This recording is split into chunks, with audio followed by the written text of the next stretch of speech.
Hi అండి. ఈరోజు మనము పాలకూర చేసుకుందాము. కొంచెం వెరైటీగా నార్త్ ఇండియన్ స్టైల్లో చేస్తాము. ఈరోజు కడాయిలో స్టవ్ ఆన్ చేసి కడాయిలో ఆయిల్ వేసాను. కొంచెం వేడెక్కిన తర్వాత దాంట్లో పోపు వేస్తాము. పోపు కొంచెం డిఫరెంట్గా ఉంటుంది వీళ్ళది. ఆయిల్ ఇంకా వేడెక్కలేదు. వేడెక్కిన తర్వాత పోపు స్టార్ట్ చేస్తాము.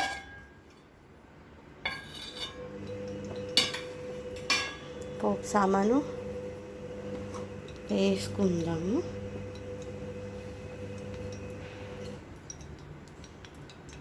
నేను ఆల్రెడీ పాలకూర కట్ చేసి పెట్టుకున్నానండి. పాలకూరతో పాటు పచ్చిమిరపకాయలు, కరివేపాకు, వెల్లుల్లి రెడీగా పెట్టుకున్నాను. వెల్లుల్లి కూడా చిన్న చిన్న ముక్కలు కట్ చేసి పెట్టుకోవాలి. పచ్చిమిరపకాయలు కూడా హాఫ్ కట్ చేసి పెట్టాలి. ఓకే, ఫస్ట్ ఇందులో కొంచెం మినపప్పు, శనగపప్పు వేస్తాము. చాలా తక్కువ క్వాంటిటీలో వేస్తున్నాను, బికాస్ దీంట్లోకి అంత టేస్ట్ బాగుండదు ఎక్కువ వేసుకుంటే.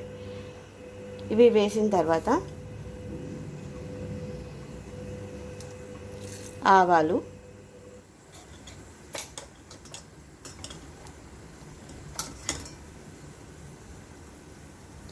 జీలకర్ర, ఆ తర్వాత పచ్చిమిరపకాయలు అండ్ వెల్లుల్లి కట్ చేసుకున్నాం కదా, ఆ వెల్లుల్లి వేసేయాలి ఇందులోకి.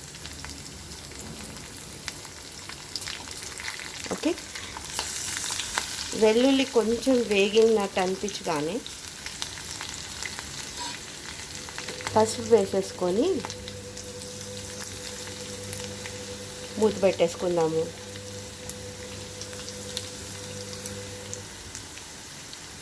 దీంట్లోకి కరివేపాకు వేస్తే వేయండి, లేకపోతే లేదు. బికాజ్ దీంట్లో టేస్ట్ అంతా వెల్లుల్లి ఇదే. సో కరివేపాకు వేసి వేయనట్టు వేస్తాము. కొంచెము మరీ ఎక్కువ వేస్తే కూడా అంత బాగుండదు. సో కొంచెం కరివేపాకు, ఆ తర్వాత కొంచెం పసుపు వేసి దీంట్లోనే పాలకూర పెట్టేస్తాం. ఇది నుంచి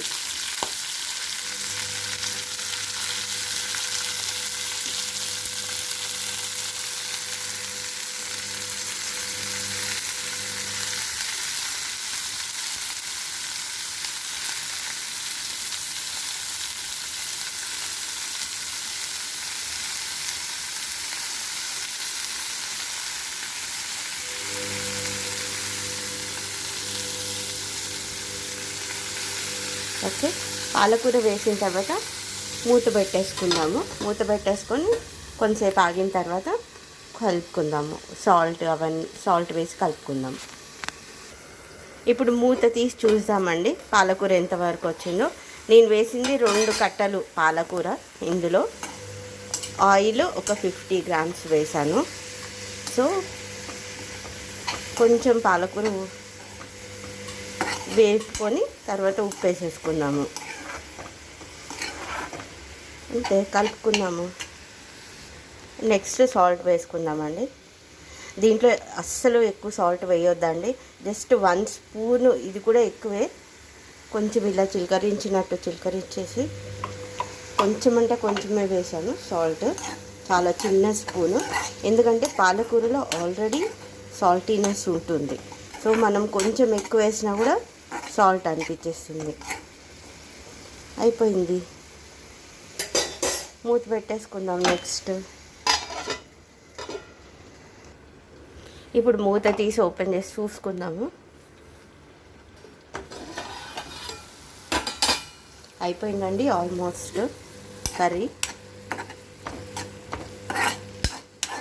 ఒక్కటి మాత్రం గుర్తుంచుకోండి, పాలకూర కడిగేటప్పుడు ఒక 2 సార్లు కడుక్కొని ఫస్ట్ టైం కడిగే నీళ్ళల్లో ఉప్పు వేసి కడగాలి.